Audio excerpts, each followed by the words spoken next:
A very good morning from wherever you are joining us this morning. It is Thursday, and you know what we do and how we do it here on Relationship Clinic. And this beautiful morning, I'm super excited to be hosting two amazing ladies who will be taking us through a very important topic when it comes to matters relationship. It's about reclaiming power and healing, especially after being in a very toxic marriage or relationship. And it's over like almost 15 years, you know. So it is a topic that I may urge you to just hang on in here, stay with me, give me company, and talk to us on 20316 SMS line. 0786 316 316 is our WhatsApp line. Send in your questions, comments, and compliments to my guest in studio. My name is Sally Limo. Welcome to the show, as we also welcome the amazing ladies, Ruth and Anne. Please, I'll start with you, Ruth. Introduce yourself, please. My name is Ruth Stacy Amondi. Right.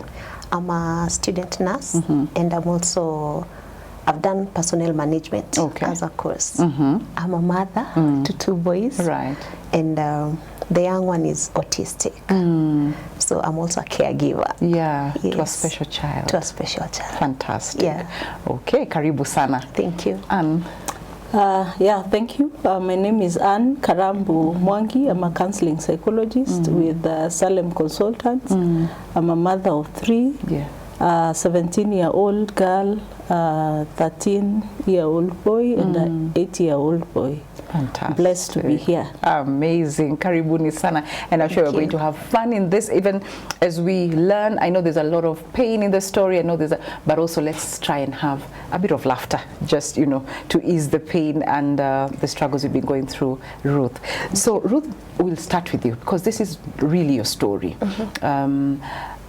How long have you been married, or were you married? This is if I finish this year, this could have been the 16th year. Okay. Yes. Yeah, I got married in 2009. Yeah. Wow. Okay. Yeah. How was it like, you know, when you got into that institution?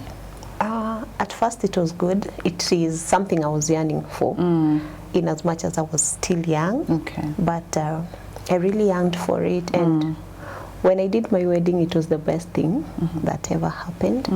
So I enjoyed being there for quite some time, not knowing the uncertainties that were attached, ahead of that. But it was just a beautiful marriage. You enjoyed you know, how many years were you, let's say, happy, quote unquote, before the traumatic stuff happened? Okay, if we talk of happy, happy is relative. Yeah. Because the first few years of marriage, you're told, oh, you're getting to know this person, you just persevere, okay? Yeah. And that is 3 years passing, you're still learning them. Then it's 5 years, and you realize this learning is too much, and with the notion that a woman keeps their home. Yeah. So you try to persevere. So I won't say it was as joyous per se, but I can say it was years of I getting to learn this person. Okay. Not knowing the traits that were hidden in them. Okay. Yes. And probably important to mention to the viewers is, or, you know, how did you meet the person? Where? Oh. We met in church. Yeah. We went, actually he came to my church. Yes. So when he came to our church, he's a singer, and he trains as well. So I was singing too. So we met in a choir setup. Okay. Yes, in church. All right. Okay, probably I felt that would be important as we get on with this conversation. And for you being the counselor, the therapist, the expert here, I'm sure you've talked to a lot of people on matters married, but and when it starts, it's really, you know, it's a kind of flowery, it's nice, you know. What happens immediately after getting, because people say there's a wedding, then there's the marriage. What happens when you get into these marriages for some people?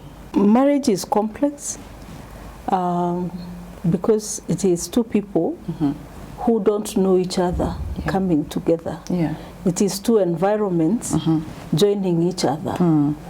And therefore, sometimes, because when I come into marriage, I'm expecting that I am looking at marriage with my eyes with where I'm coming from, and the other person is coming in the same way. Right. And therefore, you can see the expectations, because I have expectations according to my environment.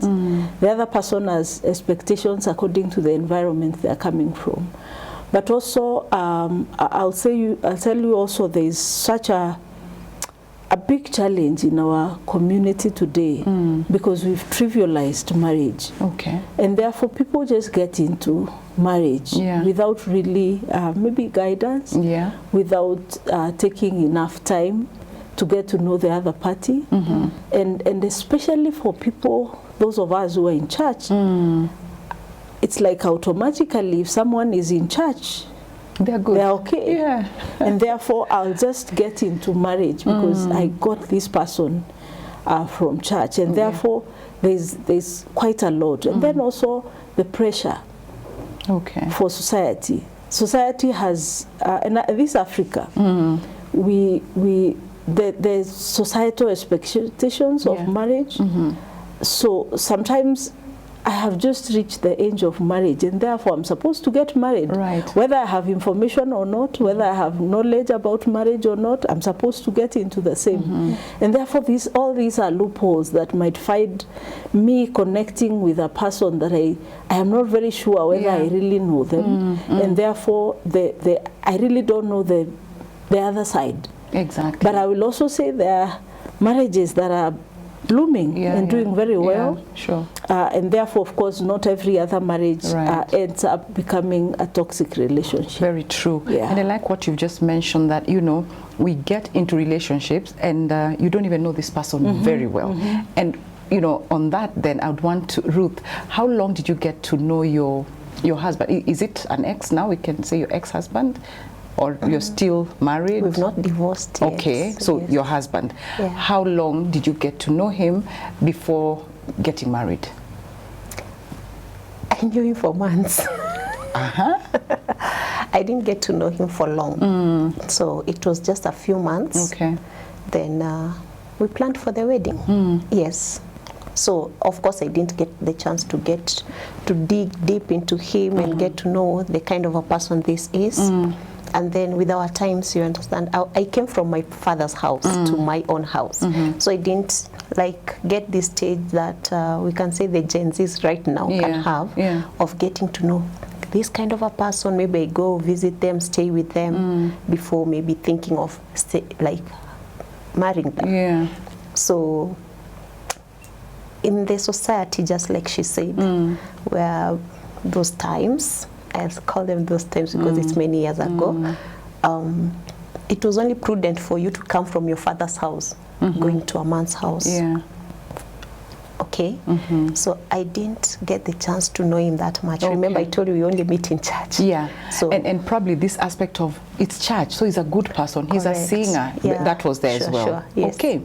So now you've met this man in church, and the cycle begins, because it's about, you know, physical abuse and also emotional. At what point did you now realize there's a problem? This marriage is actually ailing. That was almost 5th to 7th year, because I assumed the first years were what I was being told, because we come from a church. So trust you me, when all this started, I consulted. I needed to understand. And where I come from a very peaceful home. I didn't see my dad treat my mom like this. Yeah. So I needed to understand what is really happening. So the first 5 years I did consult, right from those who are guiding us, the pastors, and even parents from both sides. Yeah. Okay? So when it reached the 7th year, I felt, no, it's too much. But then again, let me just hold it and see how it goes. Okay. So I think that is where I started persevering. Okay, now at the 7th year. Yes. But in the 5 years that you're saying, you know, you were consulting, what kind of advice were you getting? You're getting to learn this person. They're also getting to learn you. That's what you're being told. Yes. So vumilia. Yes. And I bring you in at this point because then when you're surrounded by such people, do you think sometimes our parents fail us or friends fail us when it comes to such a situation? What was she supposed to do from an expert point of view? I'll speak from a counselor's perspective. Right. Although I'm in church, we sometimes overquote scriptures, and therefore every situation is like we want to put a scripture into it, and this person is supposed to conform to this particular verse or scripture or ideal situation that we think is working for them. Yeah. I listening to Ruth, 5 years, I wish somebody told her, go and see a counselor. Yeah. Because the counselor would have been able to dig deep and get to really understand what the issue is. But I feel like it was a wood, and therefore it's just being nursed from the top. And it's like it's not healing. And therefore it's like we are just treating symptoms, and the disease is still eating into the system. And I feel like maybe had she gotten right guidance and information, we would not have reached the level where she's almost even now being abused to a point of, I said, reaching where we are at. And that is for all relationships. Yeah. Sometimes, unfortunately, others even go all the way to death. Someone being killed in that relationship, but it is just an issue of covering symptoms. I go to hospital and I'm having a headache, I'm given a painkiller, but the headache is not caused by, the painkiller is not curing the headache. The disease is just the symptom, which is the headache. And therefore, I feel like that is what mostly our society is in, but also 2009. Those years, sadly, counseling was not the obvious thing that someone would be told to do. They would be told to pray, see a pastor, and see elders. That is the quickest. And the family, probably uncles. Yes, that is the elders I'm mentioning. So that is the quickest solution will be given. Maybe today, because we are more aware, we will talk about counseling. But that time, counseling was not at the level we are at right now. Yeah. And I can see you agreeing a lot, Ruth, you know. Is that what happened? It is, because we believe that in church is where you'll find the right guidance. Okay? Just like they'll quote the scriptures. They'll bring you back to line, okay? And they'll tell you, divorce is the last thing they can talk about, or separation. So that is what happened that time. But you see, it's true. Like right now, I can sit down and say, I need to see a counselor, and I can get one myself. But by then, you had to go through a channel before they make the decision that at this point, now we need one. Yeah. So what are some of the things that probably you know your husband took you through, and you're like, of course there were those little arguments in the house, but now when you realized, no, this is just too much, what are some of the things you used to do? Majorly it was infidelity. So when I sit down today and I get flashbacks, I'm like, these were red flags. But you see, love covers it all. And perseverance. So infidelity was the major cause for all these other things. So this is someone you love, you find this happens, you ask, because you care for them. Remember, if you're careless, then your life is also at risk. So I ask, and that is where the war begins. Yes. So it was majorly infidelity. It was majorly that. But you know, you still held on with all the infidelity, you still stayed on. Cindy, was there any abuse at the time?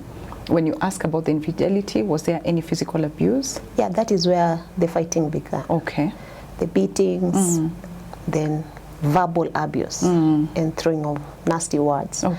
Because I simply asked, because I felt it was wrong.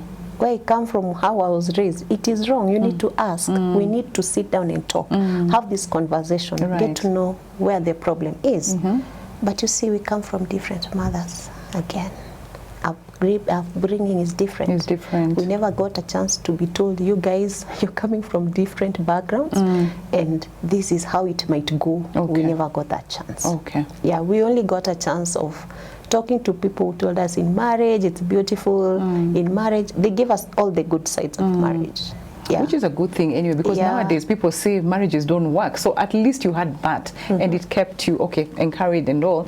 But Anne, you know, coming to what she's saying, she held on for too long. Yeah. What makes a woman or even a man just hold on to a toxic marriage? Why do you still stay there and you know this is bad for me? I'll not address Ruth specifically. Right. And therefore the examples I'll give maybe not directly to the journey she has gone through. Yeah. But one, there is the aspect of self-awareness, or for both sides. Yeah. How aware am I? How much do I know myself? Right. The second one is, now when I'm self-aware, then I'll have worth. I'll have put value on myself. Yeah. And therefore I can be able to say no to some things. But sometimes when the value aspect has been taken away, and maybe this particular person that is hurting you is the one that is giving you value, you might remain. There is the other one, the societal expectations. Divorce and separation is not highly accepted in our African setting, and therefore, what will people say? Yeah, I have failed because my marriage has not worked. I have failed. Then there is, of course, the aspect of, I know there is a third party connected to our relationship. Their children. So sometimes when I want to say out, I am also thinking about, what about my children? What are they? How are they going to go about this? So it's such a complex situation. But also there is the other side of the abuser.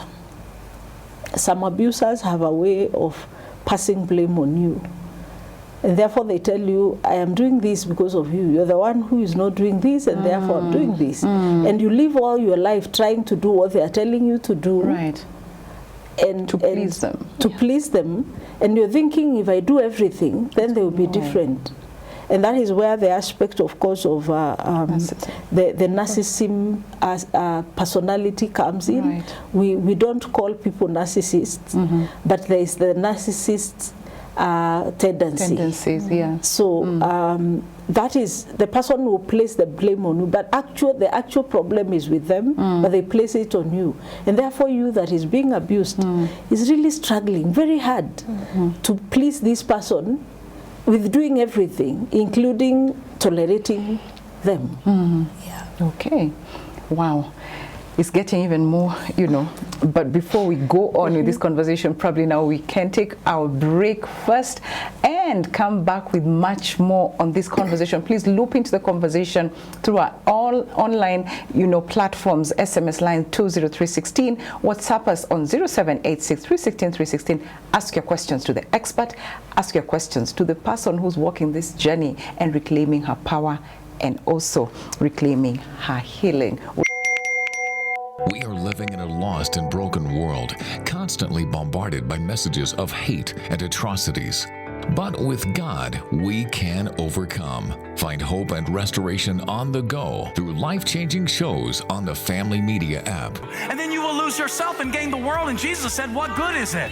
Get to stream Family TV and Family Radio 316 straight from your phone. Catch up on a show you missed or create video streaming playlists by saving and watching videos from our huge variety of shows at your own convenience. Download the Family Media app, available for all Android and iOS users on the Google Play Store and Apple Store respectively. Family Media, keeping Jesus on the airwaves. Welcome back to Relationship Clinic this Thursday morning, where we're talking about reclaiming your power and healing, especially after being in a very toxic relationship or marriage. And just before the break, we're talking about, you know, and you're talking to us about that kind of control. You mentioned something like control. Yeah. And I don't know if that happened to you, Ruth, in the sense that this probably financially, or like what Anne was saying, oh, you don't do this the way I want it to be done, and you try your best to do it, but still, if it's the infidelity, it goes on. Did that happen to you? Yeah, we both were working when we started all this. Yeah. And I'll say sometimes men, when a woman is higher in rank than them, I don't know what they feel, I don't know what they think, but he was not so much of okay with I working. He was so much of okay with I relying on him for provision. Of course, a man needs to provide, but then again, it's a family setup. I'm a woman, and you found me doing this. So he made sure that I left the jobs I got. So I was fully dependent on him. And it was each day, it's this, the next day, it's this. So you try fixing all this, because remember, now he's made you stop your work. You're in the house. There's children. There's a child here. Actually, I had my firstborn by then. There's a child here. So I have to do everything he wants, but it's not to his satisfaction. So you're left wondering what he really wants. And when you're depending on them, they now stop providing it again. So you have to beg for them to give you this thing. And if you beg them, I think they find pride in that. They're happy when you're doing that, and they'll only provide it when they feel like doing it. So remember, when you push harder, they feel like you're just putting pressure on them, and it's not yours. To an extent, they'll tell you, it's my money, it's not your money. I'll give it to you when I want, or I'll do that when I want. So I went through that series. It was a very tough one. It was a very tough one, because you're trying to please someone, yet you also he's frustrating you deliberately, because it's not that they don't have the ability to do whatever you're asking them to. And I think that's exactly what you're saying, that kind of control. Would you like to add something? Sally, I don't want us to leave this set I know we are 3 women on set, and I wouldn't want us to victimize men. It is not all men. I have one that is different. My husband has taken me all through. I have done a master's, and it is now that he's upgrading his degree, his diploma to a degree level. So it is not every man. The kind of people that operate this way have other underlying issues. And exactly this is what I'm covering. And therefore, I will create a war on the other party, so that this person does not come close to me to the level that I will be able to address the underlying. So I'll use the control, I'll use manipulation, I'll use all those things to cover up what is ailing within. And therefore, I'd rather torture the other party than the person getting to really know what is going on in my life. So it is about them. The problem is them, not sometimes, most of the time. On most occasions, it's the other party that has, and I'm calling them underlying issues. What we call narcissism is remember, is a personality disorder. We call it disorder. And therefore, it is, I have issues. And sometimes those issues stem all the way to childhood and how they grew up.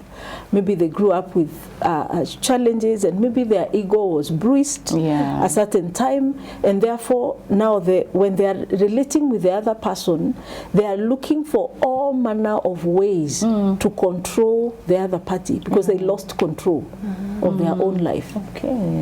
Wow, that's deep. I've never looked at it that way. That's quite deep, you know. And I'm just, for you, Ruth, the children are involved. How did this affect your children? Okay, with my firstborn, I'll talk about him, because I think better part of this journey, he's actively been involved. And then he's more of a reserved child. He does not talk much. To get information from him is very hard. It's my worry to date about him, because they're all boys.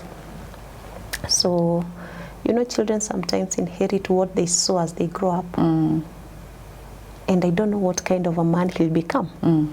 And I was even thinking of maybe getting him, someone to talk to him, maybe a counselor, because you ask him, he's seen everything. He's seen the fights, the beatings, sometimes the drama in the house until bags are thrown out of the house.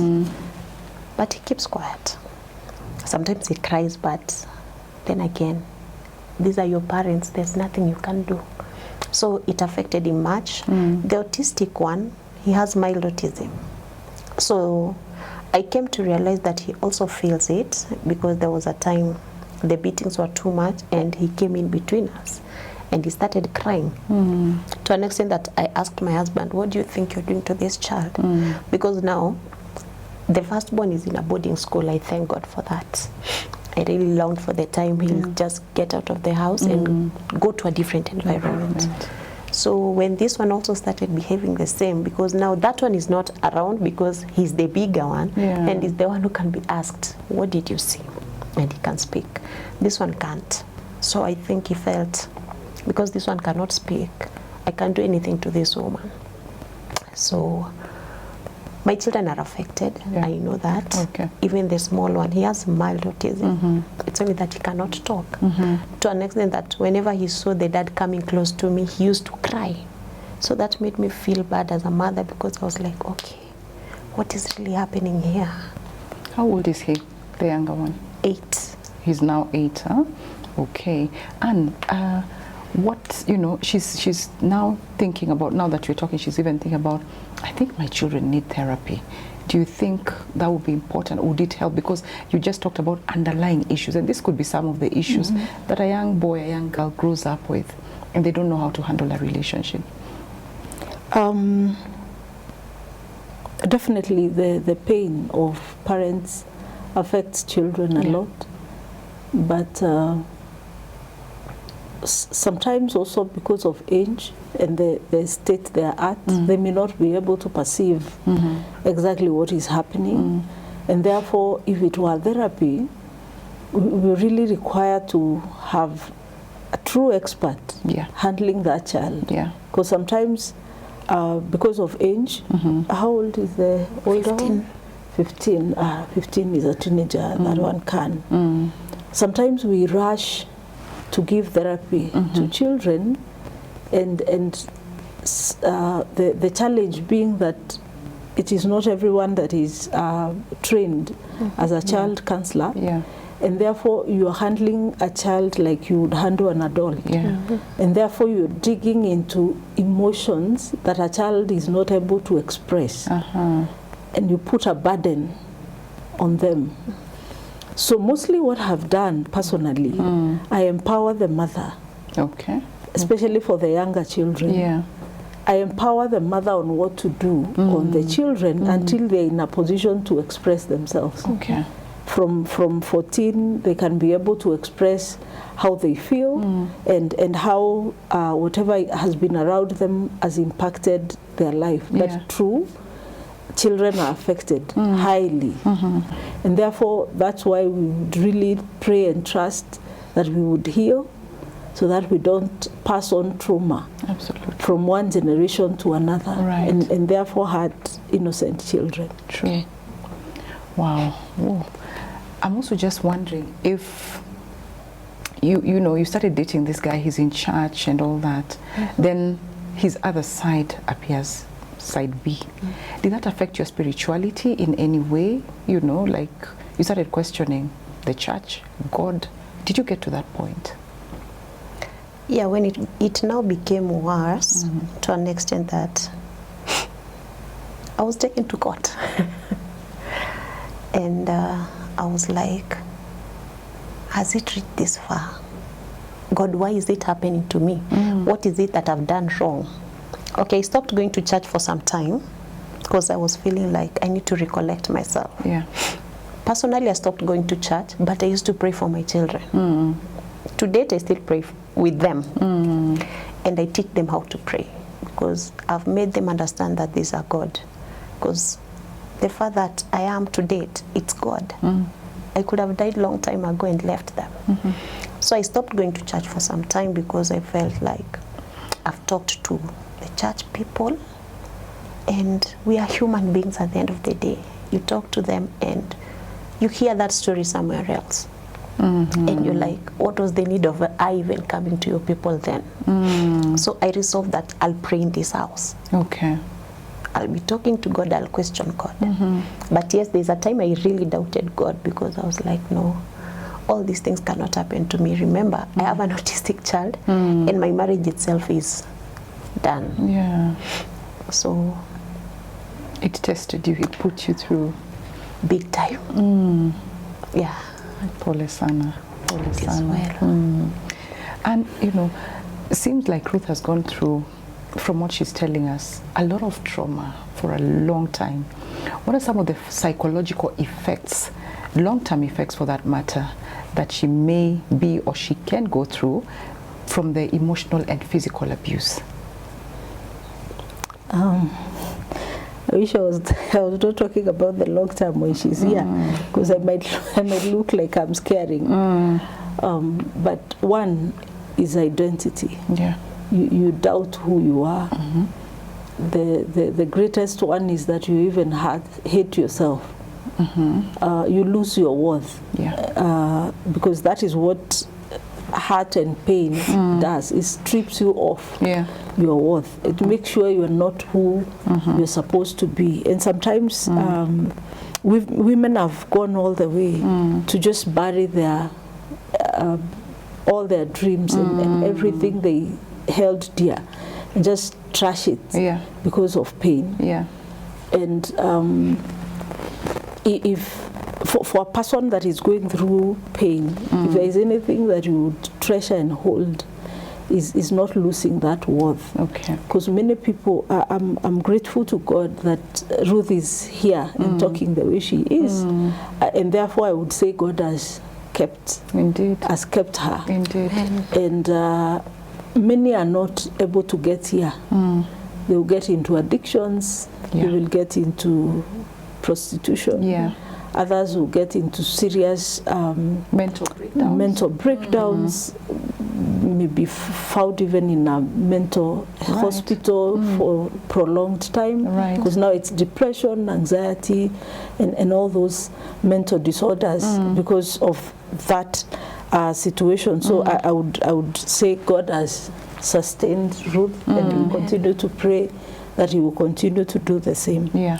And therefore, when I meet people who are in this space, I tell them to not focus on the dark, but look at the side God has been, the light that God has been shining in this darkness. And one of the things I've realized is that when you lose focus of the dark experiences, and you start focusing on what God has done, you develop a spirit of gratitude. And it trivializes what the devil was doing. Okay. And therefore God is exalted. In the situation, you see more of God than the pain. And it is possible. And that is where now the place of using pain that you've gone through for gain. That is a place where you are able to transform an environment that was meant to destroy you.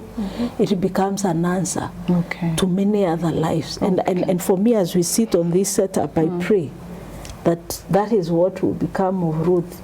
Amen. One of these days, she'll be speaking to women so boldly, giving them hope in God. Although the enemy was very sure, I have destroyed this, I'm done with her. Ended. I know there is a day, just like she's seated on this setup, and I know many people, because of her story now, many people are going to be touched and their lives helped. That is exactly what is being birthed today for Ruth. That's my prayer. Fantastic. Amen. Pain for gain. I love that bit. I love that bit. And you know, with that, then I think we need to take a pause, just a little bit of a break, but we'll be right back. This is Getting Deeper. We are learning, you know, together, so don't go away. We'll be right back after this short break.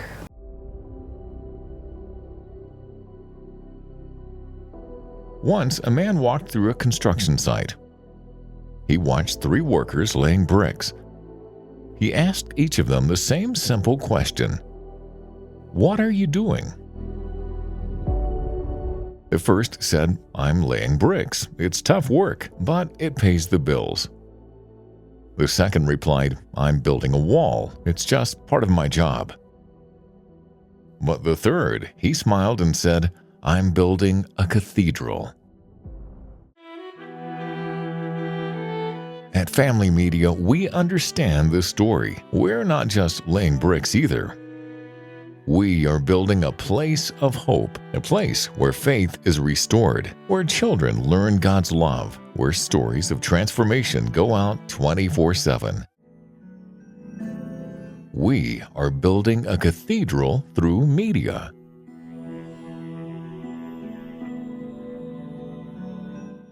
But we are not building it alone. You, our partners, are helping us lay every brick. Family allows us to be partners, yeah? Whether you're giving 100, 500, 1,000, 10,000, a million, you can be part of the family. There's a need in today's world for people to hear this gospel, and there's no better space than media. Every gift, every prayer, every encouragement is part of something eternal. It will touch me every time you're told that you listen to it because somebody else gave. Some are called to be apostles. In that line of calling, we are also called to take Jesus to the airwaves. Thank you for seeing beyond the bricks. Thank you for seeing the cathedral. Thank you for choosing to build with us, soul by soul. Together, let's keep building with purpose, with faith, and with joy. Family Media, keeping Jesus on the airwaves. Welcome back to Relationship Clinic as we go on in this conversation of reclaiming healing and power. This is a woman who has decided that her journey is not ending, like, you know, our therapist was saying here, that the devil can just want your story to end there, but again, you said God has another story for us and another chance as well. So for you, Ruth, you started by telling us that you're a nursing student, a student nurse, right? Is this something you had thought of doing before, or is it after the separation now that you're like, okay, I'm reclaiming my power now, you know, and I'm gonna do this? Actually, that was not something in my mind. Yeah. But personnel management is what I've done at IT. Yeah. So my father, I approached my dad. I really thank God for my parents and my family. Right. They've really been supportive. In as much as they never told me to walk out, but it reached a point that they now acknowledged of it. They were like, we don't need a dead child, we don't need a dead sister. We need you alive. And if it's a matter of, because the beatings were too much to an extent of kuninyonga. Choking. Yes, choking and telling me that he'll kill me. So I went back to my parents. I told them, remember, he ensured that I'm not working. Because anytime I'm working, it's worse. Now I'm told when I'm working, I'm the one who's now sleeping around. Okay? But when I'm in the house, in as much as the beatings are still there, it's not as worse as I'm working. So I went back to them and told them, hey, Dad, Mom, I want to go to school. I want to do a course, because I felt I'm so idle and it was really getting into me. And at some point I became suicidal. I know many will ask why I didn't go back to my father's house and sat there. I didn't go because this child that I have, there are no schools that, like, not so many schools will take them in. So I have to be with him in this city. It's where he can get assistance. Yeah.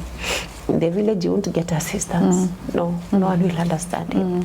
Then people who understand autism, I also feel. Yeah. So I told them I want to go back to school.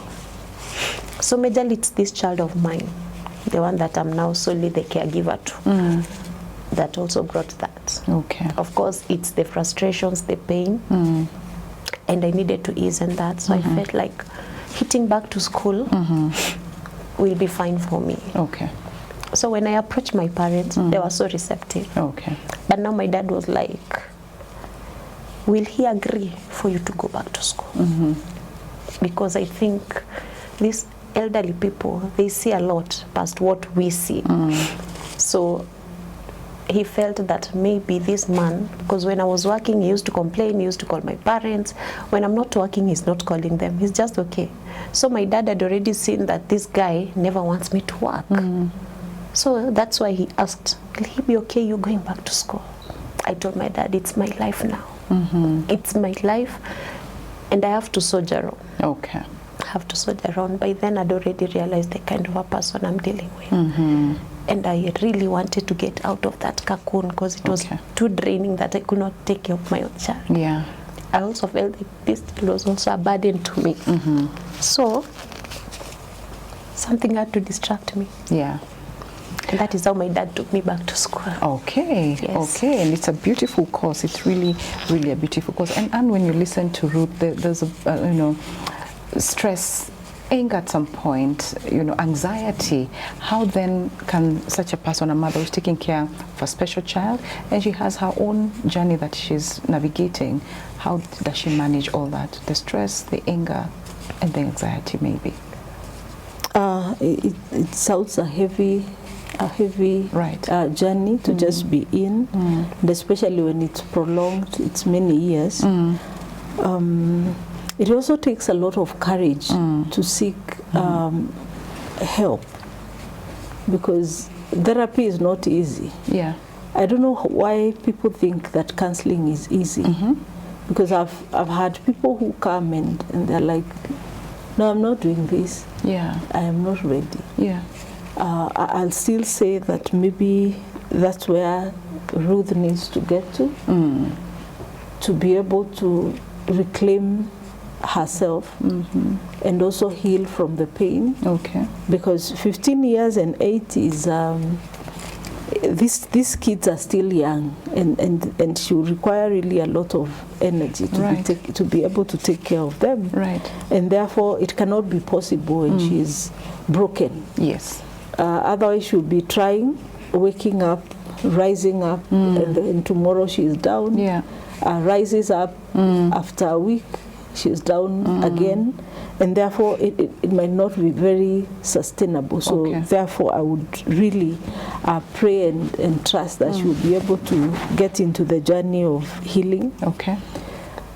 Getting into the deep of it. Okay. And sometimes it is digging deep. We dig very deep when we are handling these issues, and sometimes we visit places that the client does not want to. Yeah. I remember there is a client who was telling me when she remembers that she's supposed to be coming to see me, the mind shuts off because she cannot imagine crying again. Yeah. She cannot imagine going through the pain again. So yes, I know it's not an easy journey, but that is the journey she needs to be strong enough to get into. So that even the nursing that she's saying she's doing, she's now not doing it as a distraction. Yeah. She's doing it as something. This is what I want to do for now. This is what I'm passionate about. I want to be of help to people. Yeah. Because if we get, there's again a spaces we may get into with pain, we end up hurting the people we are with. Correct. I am not intentionally hurting, but because I'm hurting, the pain just oozes out of the situation. I was sharing trauma, and I feel like I was on this set or on a different set, but here. I was saying that trauma is like a wood. Yeah. And therefore, when a wood is very fresh, I don't know whether you can visualize it, but it drips off juices that sometimes are very full. They are smelly, and that is exactly what happens to us. Okay. We become unknowingly. Our language changes, the way we perceive things. We become too negative, but it is the wood. Because it has never been treated, so therefore it's messing up the whole environment around us, and it's not intentional. It's not intentional. It is just the natural way that a wood behaves. Yeah. Yeah. Okay. You know, Ruth, at some point you've talked about my parents did not allow me to leave, but then at some point they did. Do you feel at some point like your parents let you down, your friends, the ones who told you, hang on in there? Sometimes at some point did you feel that they let you down? Okay, first and foremost, reason as to why I thought of the course of nursing was this baby of mine, because I'd never met autism anywhere. Yeah. So I really needed to understand all this. And I've always loved, I have a sister who is a nurse, and I love how they operate. So I needed to get to understand everything so that I can take care of this child. Okay. And for my parents, I'll start with my parents. I wouldn't say they let me down. They really tried. They really tried to an extent of coming to Nairobi and call for a meeting with the guy. He never showed up. And narcissists have a tendency of, when they've done something, they're the ones who rush. They have this sweet mouth, I think. I don't know. They know how to make it soft. And so that's why I was telling you, initially he used to call my own parents. And he beats me up and calls them and tells them everything. So my parents used to think I'm the bad one because I'm that kind of a quiet person. I'll really keep quiet. I don't know whether it's what my child has taken, but I'll really keep quiet, and my man talks. Either guy talks. So he used to do that, and I didn't want to counter them. So my parents used to understand until it reached a point that, no, we now need to have a sit down. So I've ever left my marriage and gone back to my parents' house. Yes, I packed and went back. Okay. So when they saw this, they realized something is amiss here. Okay. So when they called him, he didn't show up. They called him, they come to Nairobi, he's not showing up. Then I think that is where they started understanding that now he is the problem. Okay. Because he never likes an environment where we can sit like this and talk. Yeah. And it's him we are pointing Okay. at. All right. So my parents really tried, and they don't like getting into people's marriage issues. You know, marriage issues are also tricky.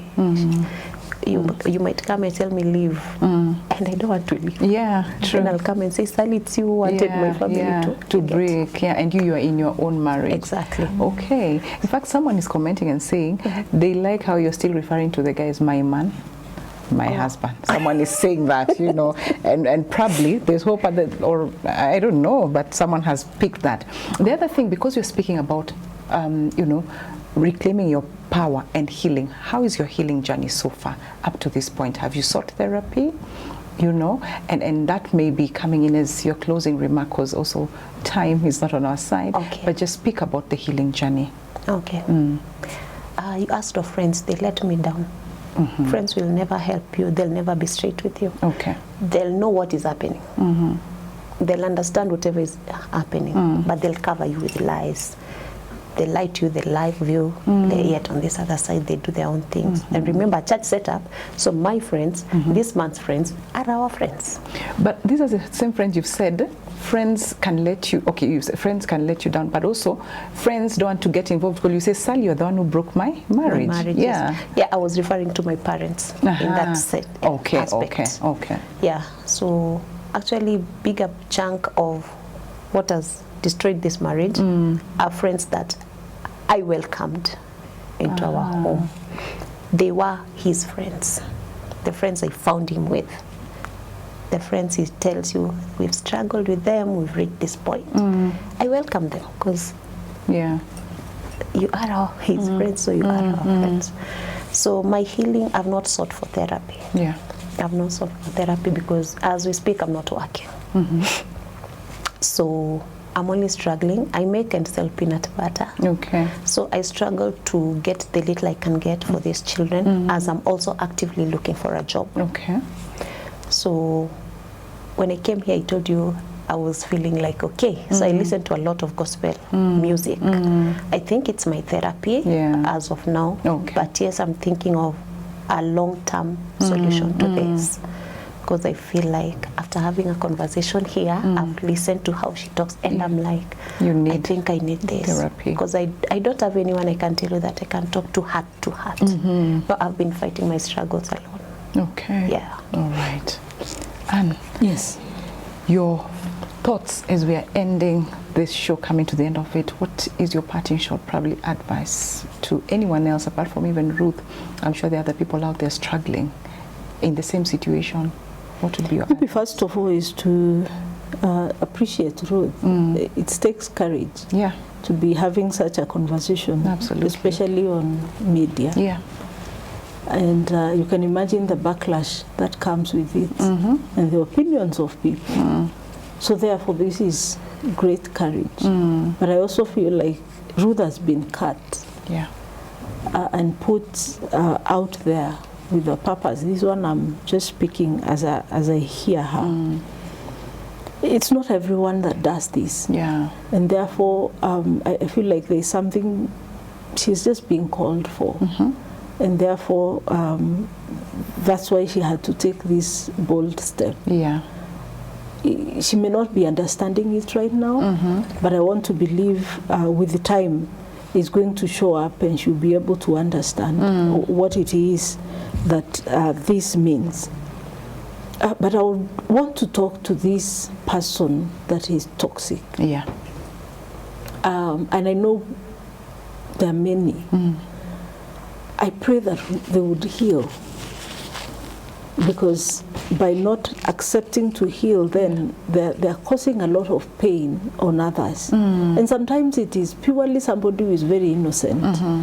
But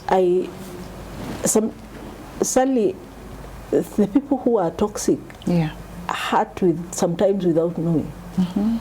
I am protecting my wood so much, such that I am so concerned about this wood of mine. And therefore, every single action I am doing is to hurt the other party. But it's my wood I'm protecting. And this happens a lot, of course, with men, because men mostly will not speak as openly as women do. It's not to mean that women are not in the same space, but I said mostly. I pray that they would heal, because what does it profit a man?